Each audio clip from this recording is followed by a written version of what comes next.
queria comentar um pouquinho sobre o que é intervalo de confiança. E a minha motivação para isso são principalmente frases como essa daqui em épocas de eleição.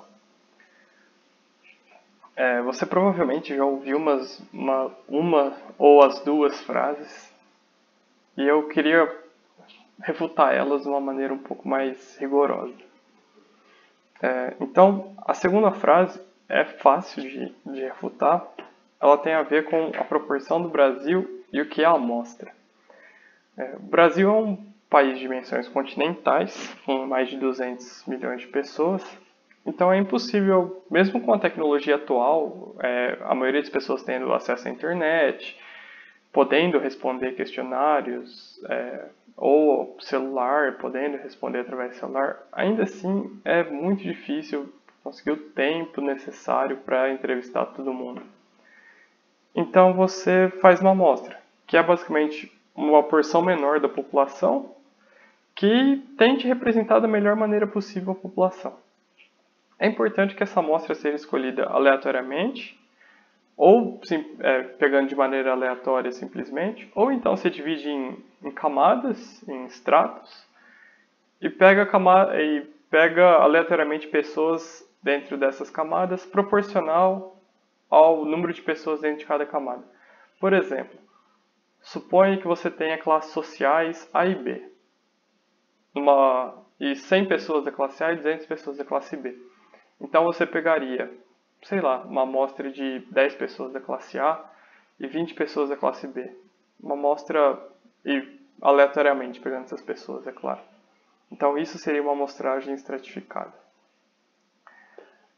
A primeira afirmação é do porquê que a pesquisa não acerta. Antes disso, vamos ver como que os estatísticos tentam, a partir da amostra, acertar o resultado da eleição. Isso tem muito a ver com a distribuição normal, que é a famosa curva de sino.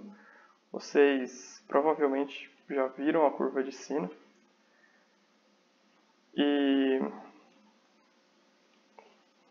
Mas eu queria falar hoje do teorema do limite central, que é basicamente, ele fala que quando eu divido a população em pequenas amostras, se eu pegar uma amostra pequenininha ali, sei lá, uma população de 1 milhão de pessoas, eu pegar uma amostra de 5. Daí eu pego uma amostra de 5 e escrevo a média dela. Então a média 1 vai ser, a média dessa população, sei lá, é 2. Daí eu pego uma média 2, escrevo a média, vai ser, sei lá, 2.4. E faço assim por diante. O teorema do limite central diz que essas médias das amostras, elas tendem a ficar distribuídas uniformemente.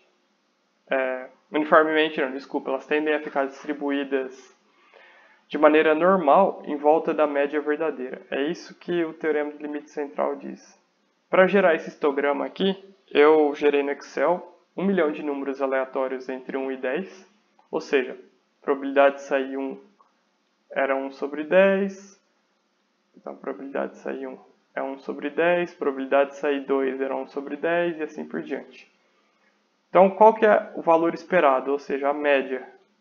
Eu espero que a média seja 1 vezes 1 sobre 10, mais 2 vezes 2 sobre 10, mais 2 vezes 1 sobre 10, desculpa. Assim até 10 vezes 1 sobre 10, que é 1 sobre 10 é a chance de cair o número 10, de cair o número 1 e assim por diante. E se você fizer essa continha, você vai ver que dá 5.5. E olha, o histograma ele está distribuído quase como uma gaussiana em volta do 5.5. Então, é isso. Esse é o teorema do limite central. Só para frisar, com os 1 milhão de dados, a média tinha dado 5,4998. A variância tinha dado essa aqui. Então vamos para um exemplo prático. Eu vou entrevistar aleatoriamente 100 pessoas. Importante frisar no aleatoriamente, que ele é uma das suposições que a gente faz, que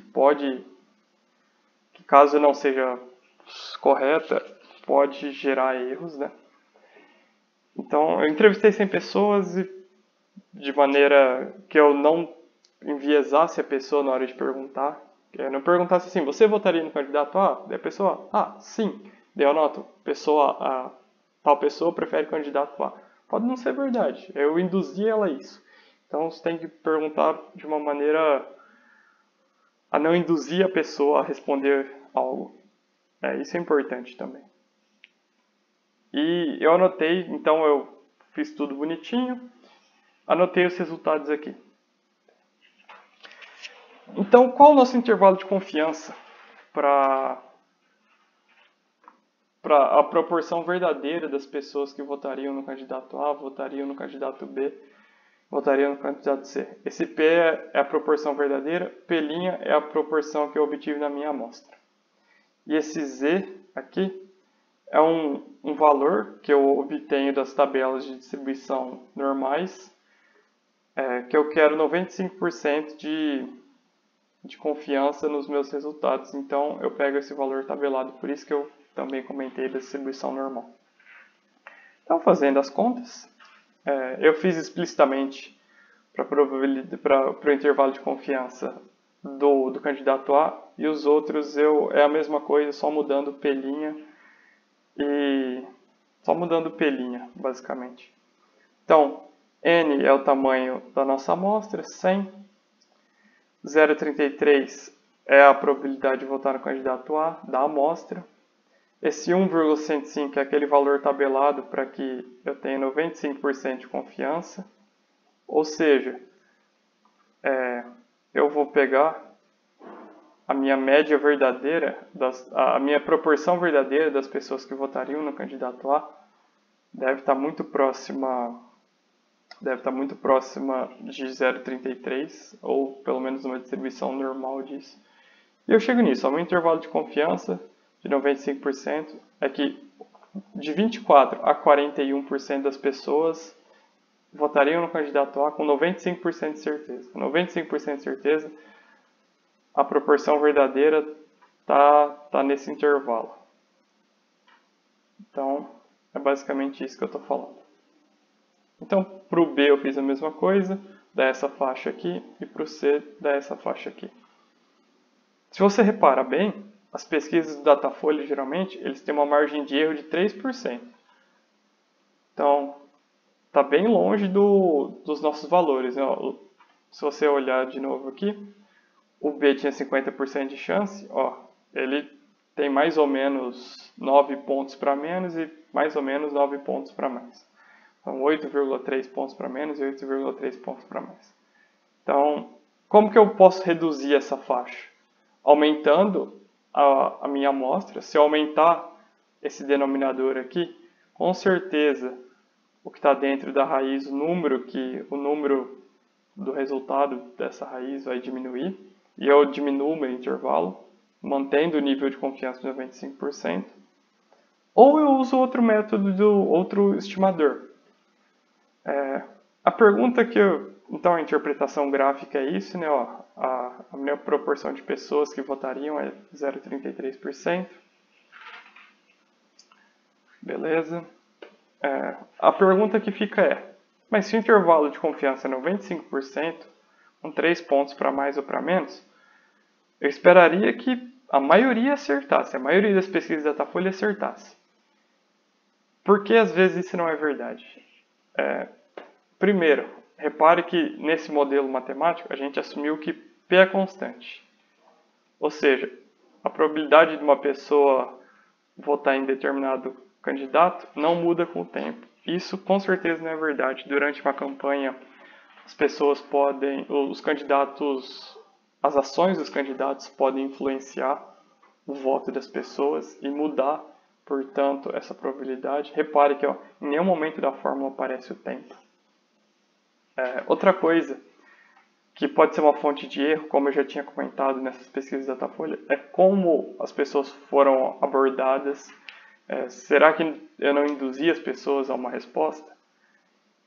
Isso é importante, às vezes é sem querer, às vezes fazendo uma pesquisa em 300 pessoas, eu não consigo fazer sozinho, eu preciso de mais de uma pessoa indo às ruas ou ligando e fazendo pesquisas. Então, é realmente complicado esse assunto. Porque se uma só pessoa errar, pode comprometer todos os meus dados. Então, era mais ou menos isso que eu queria falar. Agradeço pela visualização. É isso aí.